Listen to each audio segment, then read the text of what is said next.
بسم اللہ الرحمن الرحیم۔ السلام علیکم پاکستان، حمید نقیبی آپ کی خدمت میں حاضر ہے۔ ناظرین، بہت دلچسپ سٹوری ہے۔ ایک رات لندن کی سڑکوں سے ایک لگژری گاڑی چپ چاپ غائب ہو جاتی ہے۔ یہ کوئی عام گاڑی نہیں بلکہ ایک بہت مہنگی گاڑی تھی۔ لندن میں رپورٹ درج کروائی جاتی ہے۔ پولیس تمام تر کوششوں کے باوجود گاڑی تلاش کرنے میں ناکام رہتی ہے۔ دلچسپ امر یہ ہے کہ گاڑی میں ٹریکر بھی لگا ہوتا ہے۔ اس کے باوجود گاڑی کی لوکیشن ٹریس نہیں ہو پاتی، لیکن پھر 3 سال بعد اسی گاڑی کے نام پر ایک خفیہ سراغ ملتا ہے اور لوکیشن معلوم ہوتی ہے پاکستان کے شہر کراچی کی۔ یعنی لندن سے چوری شدہ یہ گاڑی کراچی کے گھر کے گراج میں کھڑی پائی جاتی ہے۔ اب یہاں سوالات یہ جنم لیتے ہیں کہ گاڑی چوری کی یہ انوکھی واردات لندن کے جدید ترین سیکیورٹی سسٹم کو کیسے ڈچ کر کے پاکستان پہنچ جاتی ہے؟ گاڑی کو 3 سال بعد کراچی سے کیسے لوکیٹ کیا گیا؟ یہ لگژری گاڑی جدید ٹریکر رکھنے کے باوجود 3 سال تک ٹریس کیوں نہ ہو سکی؟ اور سب سے دلچسپ بات یہ ہے کہ 3 سال بعد آج پھر وہی کہانی دہرائی جاتی ہے۔ یعنی ایک ایسی خبر سامنے آتی ہے جس نے سب کو چونکا کر رکھ دیا۔ لندن سے چوری ہونے والی ایک اور مہنگی ترین اور لگژری گاڑی کراچی پہنچنے کا انکشاف ہوا ہے۔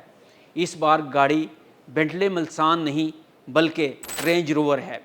تو ناظرین، آئیے سب سے پہلے بات کرتے ہیں بینٹلے ملسان کی کہ یہ لندن سے پاکستان کیسے پہنچی۔ یہ کہانی شروع ہوتی ہے اکتوبر 2019 کو۔ لندن کے ایک پوش علاقے سے بینٹلے اچانک غائب ہو گئی۔ مالک نے فوراً رپورٹ درج کروائی۔ پولیس نے تفتیش شروع کی مگر کوئی سراغ نہ مل سکا۔ ٹریکر کمپنی کی خدمات حاصل کی گئی لیکن وہ بھی بے بس ہو گئی۔ اس سے پولیس کو پہلا سراغ یہ ملا کہ یہ گاڑی عام چوری کا معاملہ نہیں بلکہ کسی پیشہ ور گروہ کی کارروائی معلوم ہوتی ہے۔ وقت گزرتا گیا اور 3 سال تک خاموشی چھائی رہی۔ اس کے بعد ایک دن اچانک ٹریکر کمپنی کو اس گاڑی کے ٹریکر کا سگنل موصول ہوتا ہے۔ جب ٹریکر ایکسپرٹ چیک کرتے ہیں تو دیکھتے ہیں اور حیران ہو جاتے ہیں کہ گاڑی کراچی کے گھر میں کھڑی ہے۔ اب یہاں سوال یہ پیدا ہوتا ہے کہ گاڑی میں جب ٹریکر موجود تھا تو پھر 3 سال کے بعد ٹریکر کمپنی کو سگنل کیوں موصول ہوا؟ تو دوستو یاد رکھیں، لگژری اور مہنگی گاڑیوں میں 2 سے زیادہ قسم کے ٹریکر بھی لگے ہوتے ہیں۔ اس میں پہلی قسم ہے ایکٹیو ٹریکر کی۔ یہ ہر وقت سگنل بھیجتا رہتا ہے، چاہے گاڑی کھڑی ہو، چل رہی ہو۔ سیٹلائٹ جی پی ایس اور موبائل نیٹ ورک کے ذریعے لوکیشن اپڈیٹ ہوتی رہتی ہے، لیکن اس ٹریکر کو چلنے کے لیے مسلسل بیٹری کی گاڑی کی مین پاور چاہیے ہوتی ہے۔ اگر پاور کاٹ دی جائے یا سگنل جام کر دیا جائے تو یہ بھی خاموش ہو جاتا ہے۔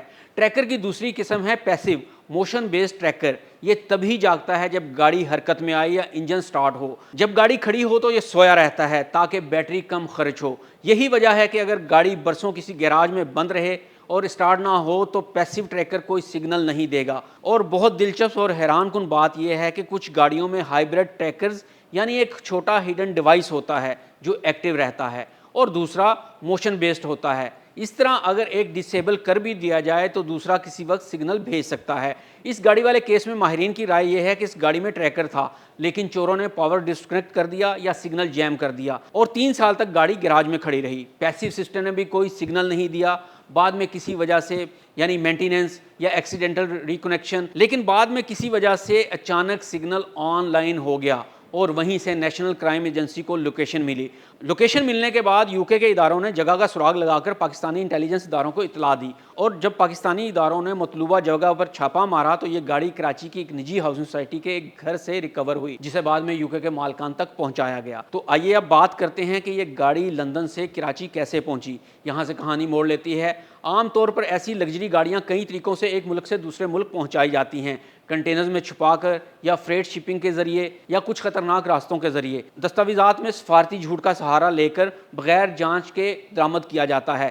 اس کیس میں رپورٹیں کہتی ہیں کہ گاڑی کو یورپ کے راستے یا کسی تاجر کے ذریعے ٹرانزٹ کر کے پاکستان لایا گیا، ممکنہ طور پر دستاویزات میں چلاکی کر کے۔ کراچی پہنچنے کے بعد اسے شہر کے ایک پوش علاقے کے گھر کے گراج میں چھپا دیا گیا۔ تو آئیے اب بات کرتے ہیں رینج روور کی۔ یہ لندن سے چوری ہو کر کراچی کیسے پہنچی؟ ہمارے ساتھ موجود ہیں سینئر کرائم رپورٹر معراج اختر۔ جی معراج اختر صاحب، بتائیے گا یہ گاڑی لندن سے کراچی کیسے پہنچی؟ مکمل سٹوری سے ہمیں اپڈیٹ کریں شروع سے لے کر آخر تک۔ اس بار بڑی ایک عجیب سی بات ہوئی ہے اور ایسا انکشاف ہوا ہے جس نے واقعی سب کو حیران بھی کر دیا ہے۔ تو یہ انکشاف ایسے ہوا کہ انٹرپول پولیس مانچسٹر یعنی کہ برطانیہ سے انٹرپول پولیس نے جو ہے وہ کراچی پولیس سے رابطہ کیا۔ کراچی میں جو اینٹی وہیکل لفٹنگ سیل ہے اس کو انہوں نے ایک لیٹر لکھا ہے انٹرپول پولیس نے کہ 22 نومبر 2022 کو